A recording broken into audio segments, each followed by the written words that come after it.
Okay, so stage 4. Any ideas what stage 4 is about?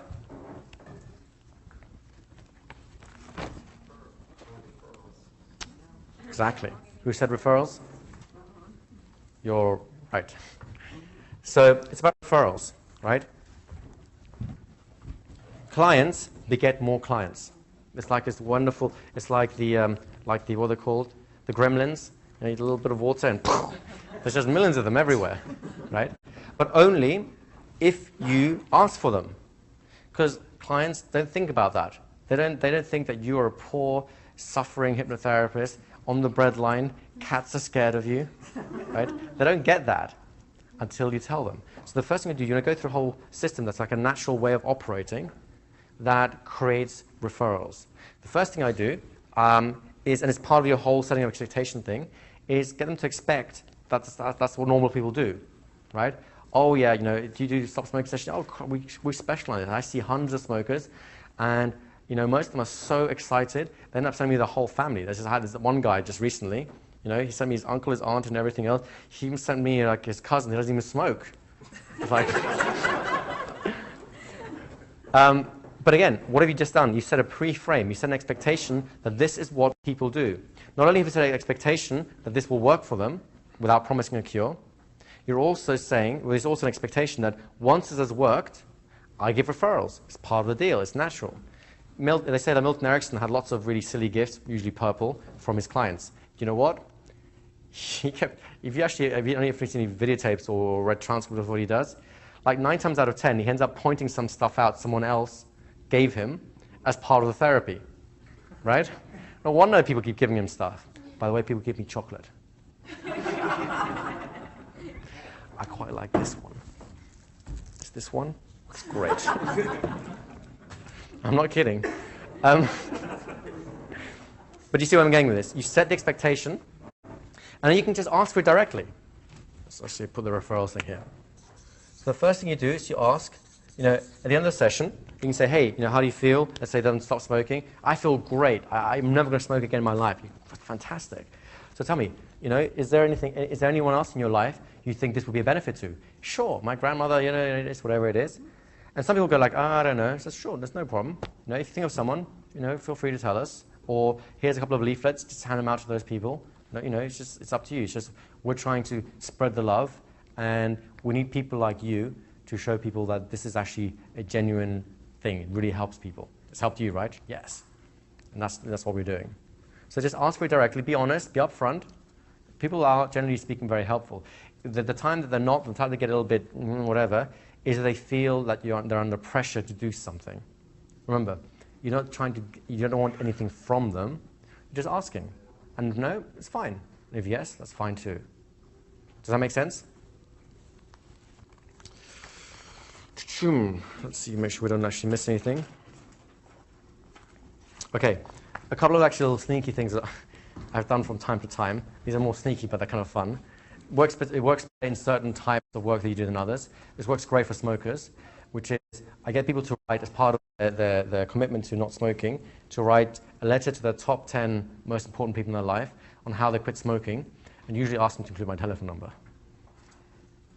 I've quit smoking, I did this, I feel great, the guy's name is this, and so and so. Oh, by the way, I know you're smoking, so no pressure, but here's a leaflet in case you're interested, right?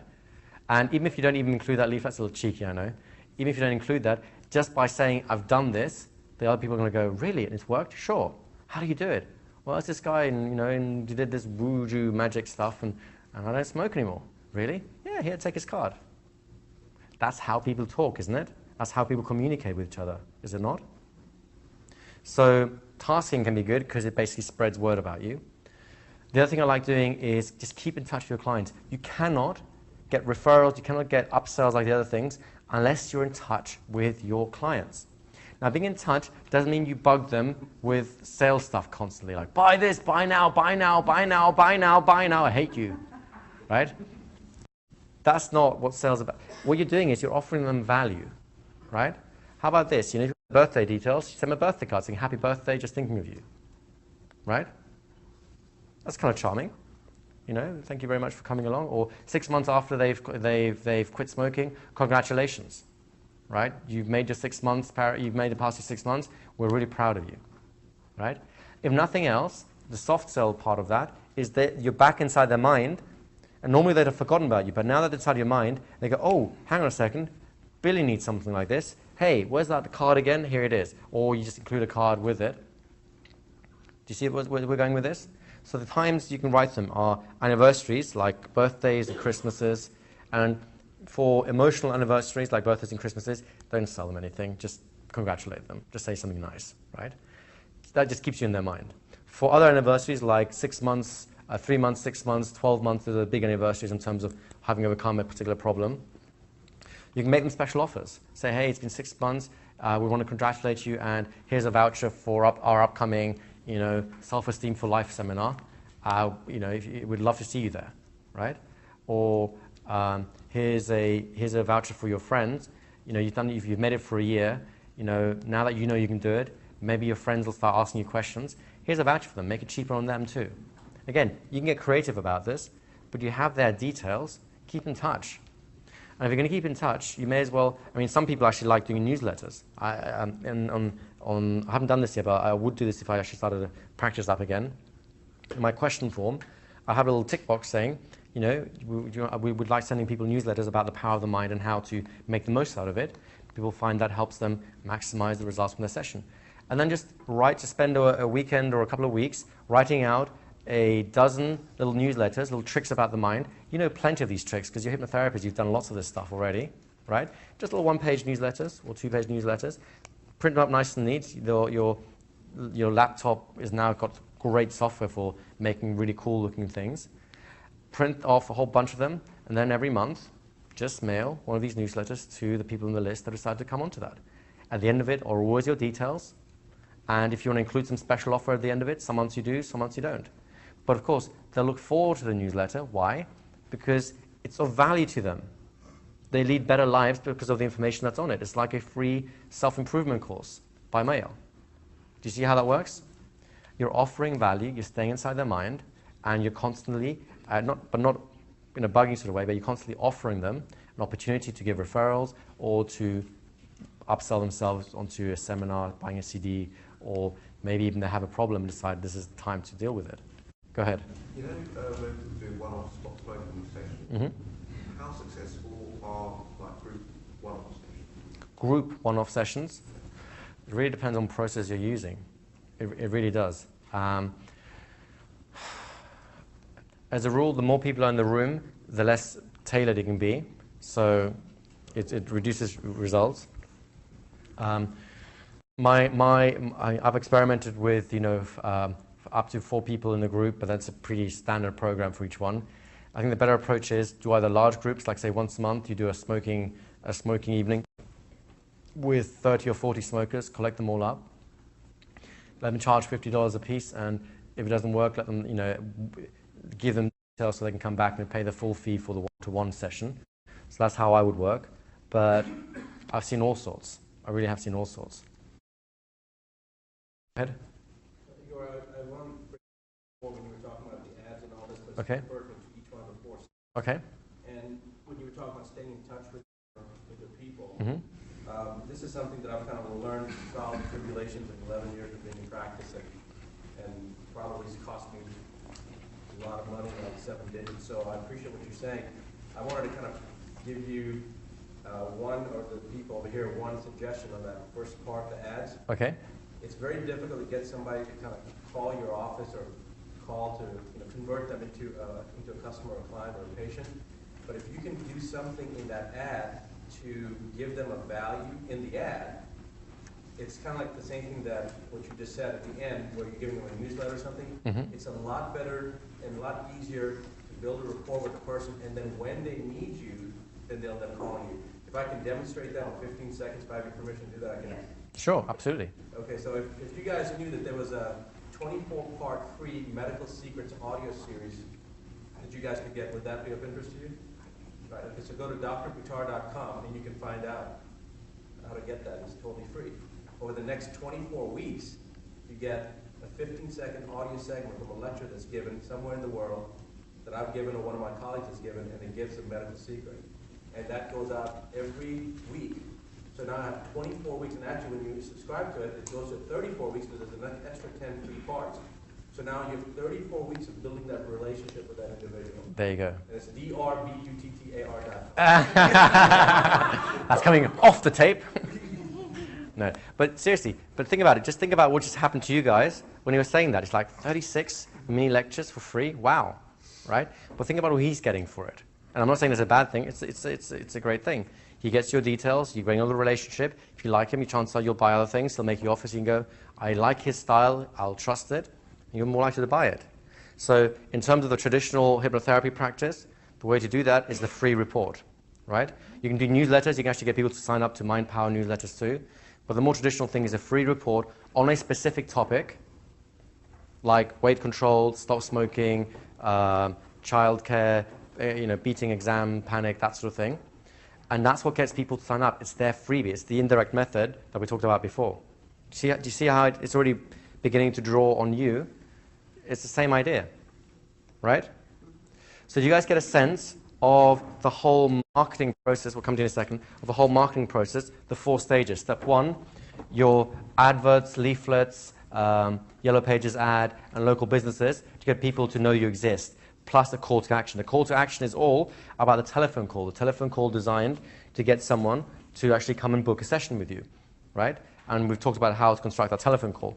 Next, once you have someone, you want to make sure you take a proper intake sheet because the information is going to allow you to keep in touch with them with newsletters, birthday cards, congratulatory anniversaries, you've made it this far, let's keep going, and special offers for CDs, seminars, and basically asking for referrals, which is basically step 4, right? So steps 3 and 4 both go back to what you do after step 2, which is basically, this is where you actually do your work, right? And what happens here basically allows you to do steps 3 and 4, and that keeps a healthy business going. Does that make sense? That's the overall structure of what you're doing. Go ahead. I just wanted to offer something. As you know, I make a good chunk of my living marketing via the telephone. Mm-hmm. And the most important part that I think that you kind of skipped over is the H+. Yes. I agree. The way I promote services, I'm actually calling people that are not waiting for my call. It's called a cold call. Sometimes it's very cold, sometimes it's lukewarm, sometimes it's warm. So it's not people calling me. That's like, a can of corn, that's a piece of cake when you make a living promoting your services by the phone. The thing I just want to offer up is when you're speaking to a client, the key thing is what we learned in the instant induction. If you can cradle them and get a sense as to where they are, not the words, but feel where they are. Even close your eyes and really feel where they are. They're gonna feel how present you are. If you're pitching them with something and proposing your agenda, they're gonna go, oh, I see, now it's sales mode, so now I have to behave as a prospective client because I'm being sold something. So it's very critical in terms of what I've experienced is to very quickly get on the other side of the fence with them and become a buying facilitator. And I'm just going to offer up one little technique, if you will. Listen to how you speak to a friend. And you'll notice you don't always answer every statement with a question mark. You actually will make a sentence and stop and have a pregnant pause. And you're comfortable with that because you're now having a conversation. When you hit sales mode, invariably you always are asking a question and you're always trying to get a reaction instead of having a conversation. And I shared a story with Igor. I was one time I cold called a sales training company just to have some fun. And I cold called the guy that headed up the cold call training division. And we were on the phone for half an hour. And he stopped the conversation, said, okay, I'm trying to figure out what you're doing, and I teach people how to cold call. This is probably the best cold call I've ever experienced. How are you doing what you're doing? Because I can't figure what you're doing out. And quite frankly, I was just having a conversation. That's all. Turns out he didn't want what I was marketing. He wanted my training on how to cold call. So the best thing I can offer is when you're making a cold call, there's a whole lot of stuff going on as hypnotherapists. They're calibrating their tonality, their cadence, their pitch, their breathing rate. You're picking up all sorts of clues, and we haven't really talked about that. And that's true. really the most critical, because here's what happens. Person calls, they're already resistant, you support them. They might say, you know what, I'm not sure if I'm really ready for this. Then you say, it sounds like you're not ready for this, you're absolutely right. And you stop talking. And they're going, whoa, wait a minute, person's not closing in on it. And it takes about 2 of those kind of tests. They're testing you the first day. And once you get past that, then you actually get into a conversation, and then it's really easy. But it's the very first couple of minutes where people are wondering, are you going to sell them? Are you going to pitch me? Do I have to defend myself? If you can get over that hurdle, it's really a breeze. And as I said, I make a living going out to people that are not waiting for my phone call. I'm catching them in the middle of a very busy day. And if I can turn them around from not expecting my call and I'm a complete stranger, you should be able to convert these people like it should be like a slam dunk, really. I agree. The other thing we talked about is acquiring skills. And the ability to transact business over the phone is a skill. And the more you do it, understanding the philosophy and the proper approach, it'll become second nature. So. Actually, I won't give Alex a big hand because I can't emphasize that enough. Not chocolate, beer and wine. So let's just pause there. I just want to add something to what Alex was saying, and I just want to give you an example from my executive coaching practice rather than the hypnotherapy. We actually taught an accountancy firm to do this. They were auditors, and they were going against one of the big 5 and now big 4. They're basically the big leagues. They're going for a PLC, which is basically a public listed company. And as a rule, they only take the big 5 because it's safe for them legally to say, oh, we chose one of the top 5 auditors, so it's not our fault if something goes wrong, right? These people weren't in that level. They were just a tier below that, so they had no chance, allegedly.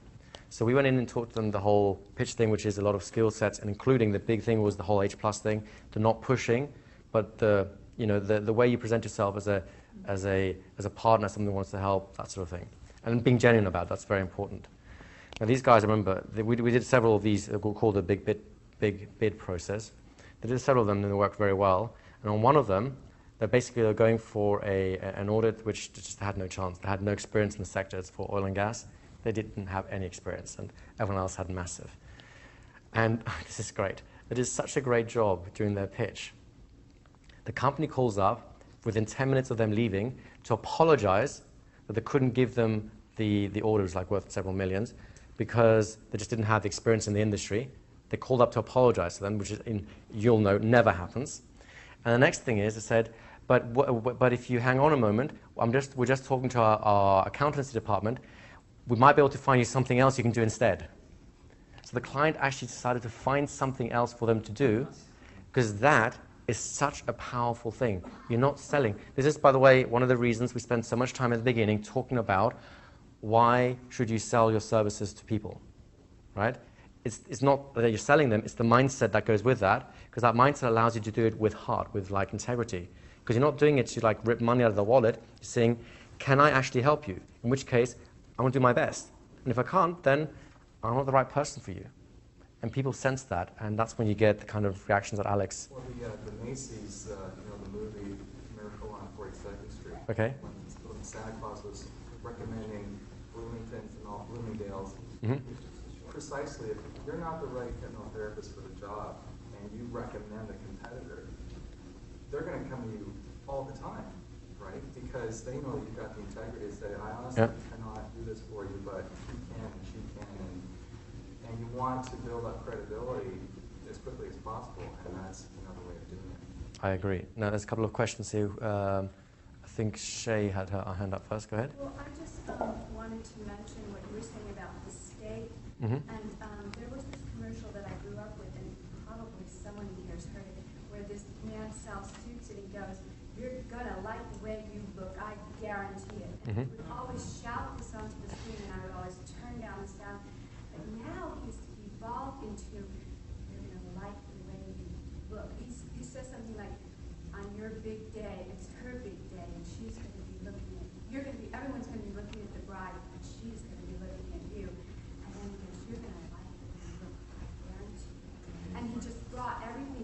Yeah. Like now I watch these commercials because they're so innovative. Like, what's he going to say now? Yeah. And guys, this is why you're learning conversation hypnosis. All we're doing here is we're just applying it in a specific context, right? It's the same thing. You're just specializing some of the tools, but the fundamental principles don't go away because you're suddenly selling. No, they become more important as a result. Susan? Suppose someone calls you and says, I want to stop smoking. Mm-hmm. Do you give them any time frame in which that's going to occur? Is it going to occur in 1 session or 4 sessions? Or? I have a 1-session program, so that's usually what I'll work towards. The way I'll work it is basically say we've got a special one-stop session program. I give a guarantee. If I can't stop you smoking in a session, my guarantee is that you can come into the repeater, like the repeater program, whatever it's called. And basically the way that would work is once a month, I have a special session where it's a kind of group stop smoking session, and all the people that have started smoking again can come to that for free for as long as my practice is still running, basically. And it's no skin off my nose. It's basically 1 hour a month, which is no skin off my nose. And I can pack a lot of people in, or none, depending on how successful I've been that month. Or, you know, sometimes, like after New Year, there'll be more people in it because they have been tempted by whatever it is.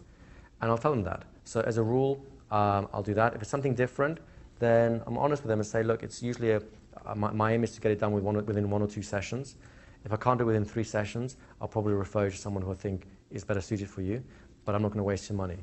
Honestly, I think I can do something really worthwhile within that time, but you know, that's when you have to be more, I guess, direct or honest about what you're doing.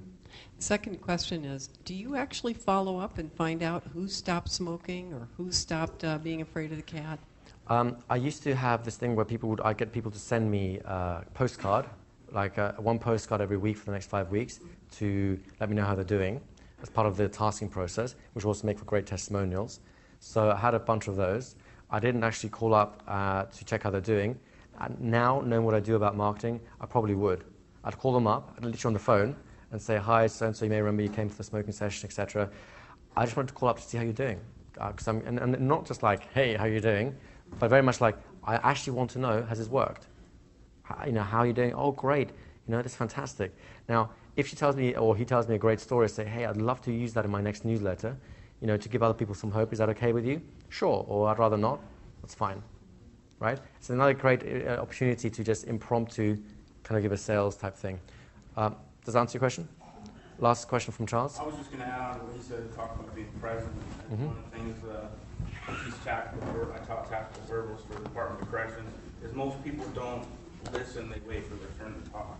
Yeah. And if you're truly listening, and I spent quite a bit of time being a hostage negotiator too, is if you're really listening, and like what we did with the feedback physically, I thought that was great, because if you're really paying attention, you can tell. You're going to know what to say. You're going to tell where they're at. You're going to know, you don't have to, but if you're thinking about what you're thinking, you're not even going to be listening to them, and they're going to go, this guy's not listening to me. Kind of serious, right? Yeah. I can't, I agree. I think he's absolutely on the money.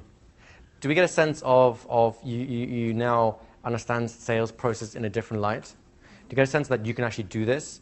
It's going to require elbow grease. And it's a graft, especially getting this initial stage, which is the bit where most people get wrong and falter and have difficulties is.